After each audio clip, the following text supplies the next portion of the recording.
Sveiki, esu humanitarinių mokslų daktaras Andrius Martinkus. Tęsime mūsų pamastymus apie kintantį pasaulį ir apie Lietuvos valstybės, lietuvių tautos vietą šitame kintančiame pasaulyje.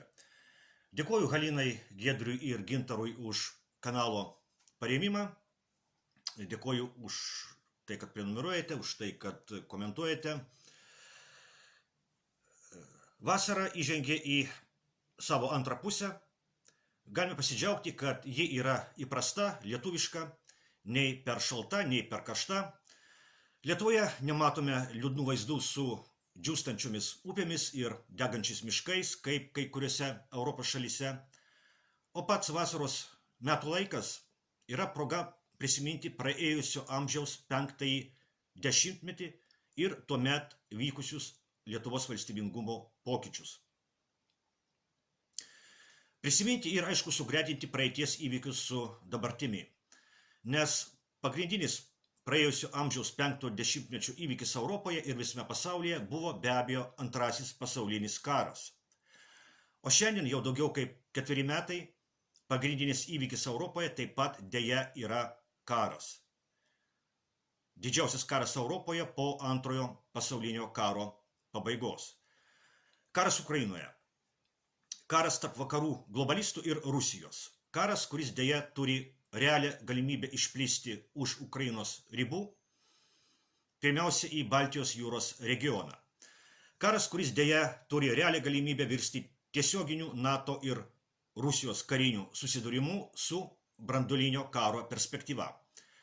O savo laidose daug kartų minėjau, kad praėjusiame amžiuje esminiai Lietuvos valstybingumo pokyčiai vykdavo būtent globalių geopolitinių sukrėtimų metu. Pirmojo ir antrojo pasaulinių karų metu ir šaltojo karo pabaigoje. Šaltojo karo pabaigoje, kai žlugo TSRS ir prasidėjo mūsų dabartinės Lietuvos valstybingumo era. Vykstant antrajam pasauliniam karui 1940 m. birželio mėnesį į Lietuvą įžengė Tarybų socialistinių respublikų sąjungos TSRS kariuomenė. Įvyksta Lietuvos okupacija, o tų pačių metų rugpjūčio mėnesį Lietuva yra inkorporuojama arba įjungiama į TSRS sudėtį. Ta Lietuvos valstybė, kurios atkūrimas buvo paskelbtas 1918 m. vasario 16 d. šita valstybė žuvo. Bet, kaip daug kartų sakiau savo laidose, Lietuvos valstybingumas nebuvo visiškai sunaikintas. TSRS sudėtyje Lietuvos valstybingumas egzistavo Lietuvos tarybų socialistinės respublikos pavidalu. Lietuva turėjo savo sienas, savo sostinę Vilnių, savo vėliavą, herbą ir himną, tiesa, netokius, kokius turėjo vasario 16-osios Lietuvos valstybė. Lietuva turėjo savo valdžią, savo vyriausybę, savo ministrus. Taip, tai nebuvo nepriklausomos valstybės valdžia. Bet galima paklausti, o ar dabartinė Lietuvos valstybės valdžia yra nepriklausomos valstybės valdžia? Klausimas iš tikrųjų yra retorinis ir neabejoju, kad jūs žinote į jį atsakymą. Prasidėjus TSRS ir Vokietijos karui 1941 m. birželio mėnesį į Lietuvą įžengė nacistinės Vokietijos kariuomenė. Vokiečių okupacijos sąlygomis Lietuvos valstybingumas neegzistavo jokių pavidalų. Pačioje okupacijos pradžioje labai trumpą laiką, truputį daugiau kaip mėnesį, Kaune veikė laikinoji Lietuvos vyriausybė vadovaujama Ambrazevičiaus. Vienas iš jos ministrų buvo Vytauto Landsbergio tėvas Landsbergis Žemkalnis. Pakartosiu, šitą vyriausybę veikia labai trumpai, truputį daugiau kaip mėnesį. Ir visą likusį vokiečių okupacijos laikotarpį Lietuvos valstybingumas neegzistavo jokių pavydalų. Hitlerio planuose jokiam Lietuvos valstybingumui, kaip ir apskritai lietuviškai Lietuvai, vietos numatyta nebuvo. Jeigu karą būtų laimėjusi nacistinė Vokietija, lietuvių tautos ateitis Lietuvoje ko gero būtų daug liūdnesnė. Ir 1990 m. kovo 11 d. Lietuvoje ko gero nebūtų buvę ko atkurti. nes paprasčiausiai nebebūtų lietuvių arba jų būtų likę labai mažai.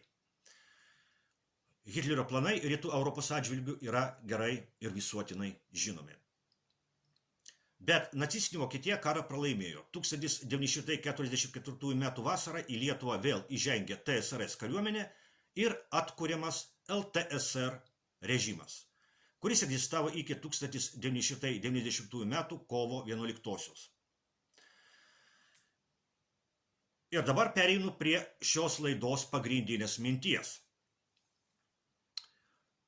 Paskutinius 17 metų, nuo 2009 metų Lietuvos valstybei vadovauja prezidentai, kurie labai gerai gyveno ir labai gerai jautėsi esant LTSR režimui. O dabar yra aršūs rusofobai ir labai aršūs kovotojai su Rusija. Kalbu aišku apie Grybauskaitę, kuri 2 kartus ėjo Lietuvos Respublikos prezidentės pareigas, ir apie Nausėdą, kuris dabar 2 kartą eina Lietuvos Respublikos prezidento pareigas. Na, žmonės abu kartus rinko šitos veikėjus. Tokie yra Lietuvos rinkėjai.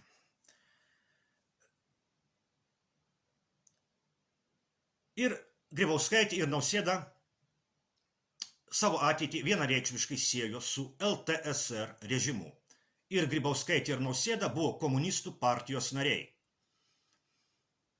Priminsiu, kad komunistų partija buvo vienintelė legali partija esant LTSR režimui.